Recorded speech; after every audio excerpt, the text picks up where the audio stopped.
ერთი სივრცე, ერთი ფანჯრის პრინციპი და კიდევ უფრო მეტი სახელმწიფო სერვისი. იუსტიციის სახლში მომსახურების სპექტრი ფართოვდება. წელშემოსავლების სამსახურის სერვისების ინტეგრაციით მოქალაქეები საგადასახადო საკითხებს უკვე იუსტიციის სახლში სწრაფად და მარტივი პროცედურებით მოაგვარებენ. იუსტიციის სახლსა და შემოსავლების სამსახურს შორის ურთიერთთანამშრომლობის მემორანდუმი უკვე გაფორმდა.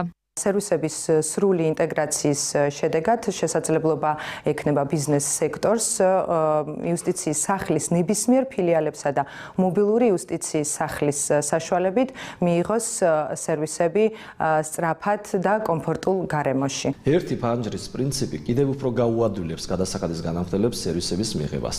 მაგალითად, ფიზიკურ პირებს ხშირად ჭირდებათ ინფორმაცია მიღებულ შემოსავლებთან დაკავშირებით სხვადასხვა მიზნობრიობით. იუსტიციის სახლში მიმართვის საფუძველზე მათ შეეძლებათ განაცხადის განხორციელება და პასუხის ღირსიერად მიღება. საგადასახადო რეგისტრაცია, სხვადასხვა ცნობისა და ფინანსური ინფორმაციის მიღება. პირველ ეტაპზე იუსტიციის სახლი მოქალაქეებს შემოსავლების სამსახურის 90-მდე სერვისს შესთავაზებს. სამომავლოდ კი ეს რაოდენობა გაორმაგდება. ამ ეტაპზე უწყება მეწარმეებს მოთხოვნებზე მორგებულ კონცეფციას. ბიზნეს ასისტენტს უკვე სთავაზობს. იუსტიციის სახლში შემოსავლების სამსახურის სერვისების მიღება გაცილებით მეტ კომფორტს შეგვექმნის ბიზნესმენებს. რაც დაგვაზოგინებს დროს. ახალ ჩემს კომპანიას ამ სერვისების მიღება შეუძლია მხოლოდ ფინანსთა სამინისტროში, ხოლო მას შემდეგ რაც ეს სერვისები გადმოინაცვლებს იუსტიციის სახლებში, მცირე მეწარმეებს საქმის წარმოება ძალიან გაგვიმარტივდება. შემოსავლების სამსახურის სერვისების იუსტიციის სახლში დანერგვა მოქალაქეებისათვის სახელმწიფო სერვისებზე ხელმისაწვდომობის გაზრდას და გეოგრაფიული არეალის გაფართოებას უზრუნველყოფს.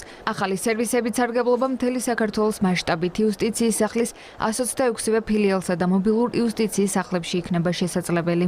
იუსტიციის სახლში ამ მომენტისთვის ხელმისაწვდომია 500-მდე სერვისი, ხოლო შემოსავლების სამსახურთან გაფორმებული მემორანდუმის საფუძველზე სერვისების რაოდენობა 1000-მდე გაიზრდება. პირველ ეტაპზე მემორანდუმის საფუძველზე მოხდება ტექნიკური საკითხების მოგვარება, ამის შემდეგ წინა ხაზის თანამშრომლები გადამზადდებიან. სერვისების მიწოდების ჰაბი იუსტიციის სახლი წელს არაერთი ახალი სერვისის დანერგვას აანონსებს. მიზანი მოქალაქეებისათვის სახელმწიფო სერვისების სწრაფი და კომფორტული მომსახურების მიღება.